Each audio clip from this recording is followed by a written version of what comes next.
Hey guys, Novacast here, and today I'm bringing to you guys the super highly requested for tutorial on my button mappings for console gameplay. So I currently have an Elite controller, as you guys can see, and I have two paddles on the back. This works exactly the same for a SCUF, so if you have a PS4 or an Xbox Elite or an Xbox SCUF, all this stuff is basically the same.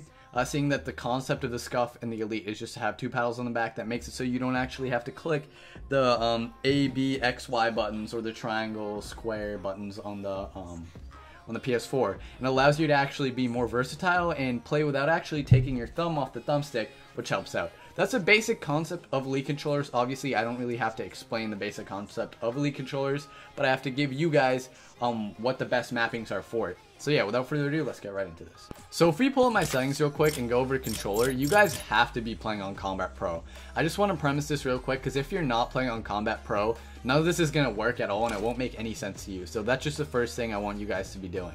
Okay guys, next up we want to go into the settings for remapping buttons. And as you guys know, you just scroll over the settings, go to connect and devices, and go under devices and accessories. And this is where you can actually remap your buttons for a controller or an Elite controller or whatever it may be. If you guys have a SCUF, it'll be a little bit different, but you guys can follow the same mappings. It's going to be exactly the same. It's just that the place where you map it will be a little bit different, but I want you guys to follow the exact same mappings. So this works for PS4 and Xbox. There's no difference.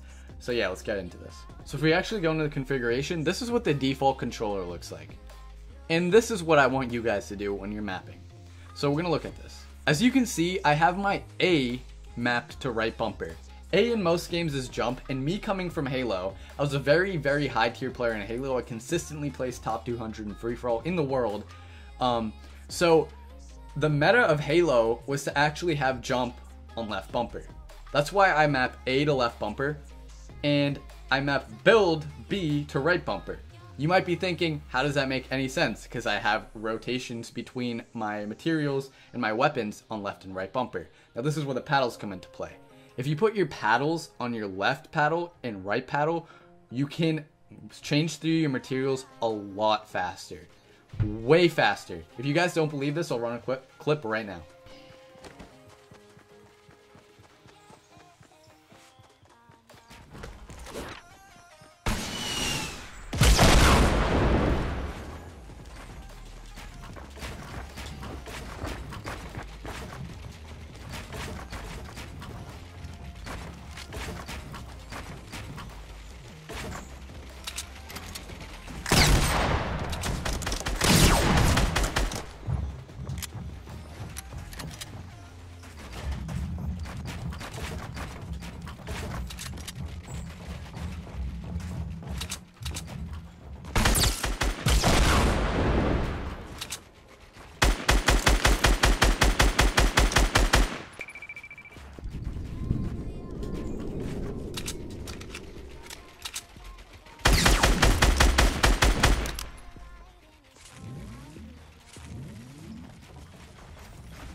Okay, coming back to this, you want to put your left bumper and right bumper on your left paddle and right paddle because of the trigger. If you look at the trigger right here, it's actually right next to the bumper. If you guys can see that, obviously that makes sense. But when you're actually rotating between pieces with your bumpers and you're trying to place pieces, you actually have to take your finger off the bumper and pull the trigger. And that makes it so it's a little bit slower in every single piece you build. If you have the rotations between pieces on your paddles, it'll just give you pretty much 0.2 or 0.3 seconds of an increase in speed between every single material you place, and that just increases your speed drastically, and you can get used to flipping through these like super fast. You can get used to flipping through these very fast because the paddles require minimal effort to actually tap. So you might be wondering why I only have two paddles mapped and why not all four. That's because if you have more than two paddles on the back of your Xbox or SCUF controller, according to most pros, it gets a little bit confusing. You can accidentally, under stress, press the other paddles and it'll get you killed. So I just recommend running two. Obviously, if you run more than two, it's alright, but I just recommend running two if you're going to be doing this.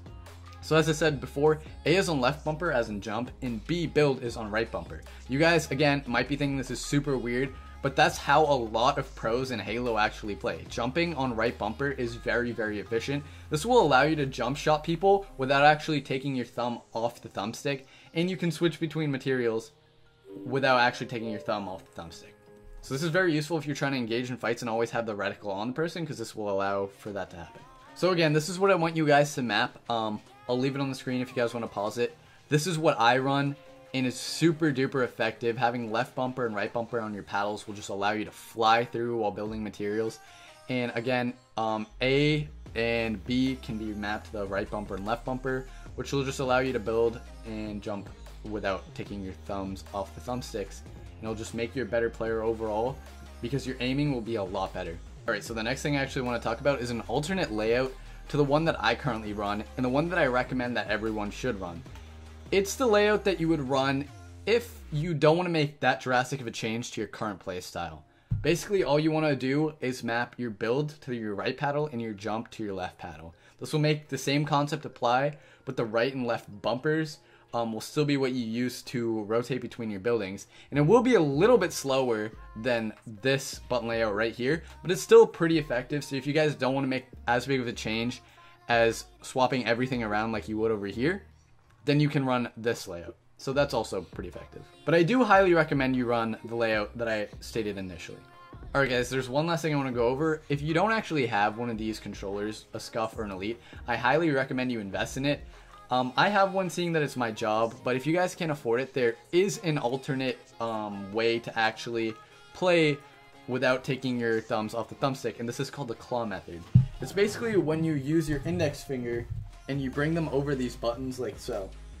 There's multiple tutorials on how to run the claw method, so if you guys don't actually want to invest in a SCUF or an Elite, that's another thing you can learn how to do. So if you guys aren't investing, I recommend you learn that. Alright guys, that's the end of the video. Hope you guys enjoyed. Hopefully this button layout tutorial helped you out. It'll make you a better builder or whatever. A lot of you guys were asking what my mappings were, and I showed them to you.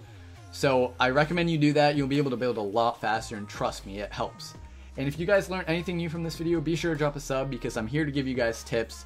I'm only going to help you improve. I just showed a whole bunch of tips. So if you guys want to learn, be sure to sub. And if you liked the video, be sure to give it a big thumbs up. And if you're seeing improvement, let me know in the comments, because I'd love to know if you guys actually think this method is helpful. And yeah, that's pretty much it. See you guys next time. Peace out. Bye.